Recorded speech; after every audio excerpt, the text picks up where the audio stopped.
எப்பொழுதுமே நம்மளுடைய தாய் தன்னை பற்றி என்னைக்குமே நினைக்க மாட்டாங்க. தன்னுடைய பிள்ளைகளான நம்மள பத்தி மட்டும் தான் நினைப்பாங்க. நம் முகத்தை பார்த்த அந்த நொடியில் இருந்து இறுதியாக நம்முடைய முகத்தை பார்த்து கண்களை மூடுற வரைக்கும் எந்த சுயநலமுமே இல்லாம, எந்த ஒரு கைமாறும் எதிர்பார்க்காம, போட்டி பொறாம, எந்த ஒரு துரோகமும் நினைக்காத ஒரே ஜீவன்னா அது நம்மளுடைய தாய் தான். அந்த அளவுக்கு நமக்காக தன்னுடைய வாழ்க்கையில எல்லா நல்லது கெட்டதுகளையுமே தியாகம் செஞ்சு வாழக்கூடியவங்கனாக்கா நம்முடைய பெற்றோர்கள் தான். உங்கள் பெற்றோரை பேணுங்கள். உங்களுக்கு அவர்கள் அநீதி இழைத்தாலும் சரி, அநீதி இழைத்தாலும் சரி, அநீதி இழைத்தாலும் சரி என 3 முறை நபி ஸல்லல்லாஹு அலைஹி வஸல்லம் அவர்கள் கூறினார்கள். தனது தாய் உயிருடன் இல்லையே என நபி ஸல்லல்லாஹு அலைஹி வஸல்லம் அவர்கள் வேதனைப்பட்டதாக அவர்களுடைய துணைவியார்கள் அறிவிக்கின்றார்கள். மனிதனுக்கு அவனுடைய பெற்றோரை குறித்து வலியுறுத்தி உள்ளோம். அவனை அவனது தாய் பலவீனத்துக்கு மேல் பலவீனப்பட்டவளாக சுமந்தால் அவன் பால் அருந்தும் பருவம் 2 ஆண்டுகள் எனக்கும் உனது பெற்றோருக்கும் நன்றி செலுத்துவாயாக, என்னிடமே திரும்பி வருதல் உண்டு என்று அல்லாஹ்வே தன்னுடைய திருக்குரான்ல பல அத்தியாயங்கள்ல பெற்றோர்களை கண்ணியப்படுத்தணும், அவர்களை சீ என்று கூட கூறக்கூடாது அப்படின்னு சொல்லிட்டு நமக்கு நிறைய இடத்துல நம்மளை எச்சரிச்சுள்ளான். ஆனா நம்ம சீங்கிற வார்த்தையை தவிர அந்த பெற்றோர்களை நம்ம எவ்வளவோ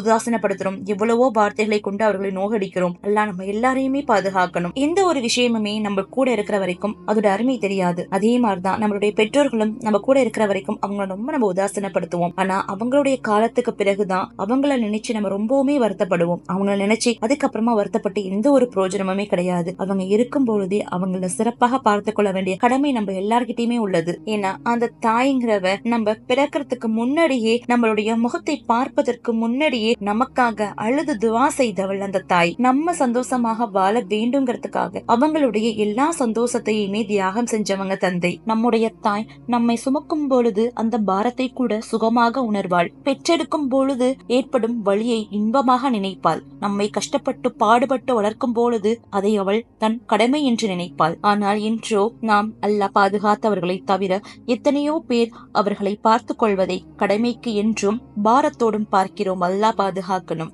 உங்களுடைய தாய் மரணிச்சிருந்தாலோ இல்ல தந்தை மரணிச்சிருந்தாலோ இல்ல 2 பேருமே மரணம் அடைஞ்சிருந்தாலோ அவர்களுடைய கபருடைய வாழ்க்கைக்காக துவா செய்வோம்.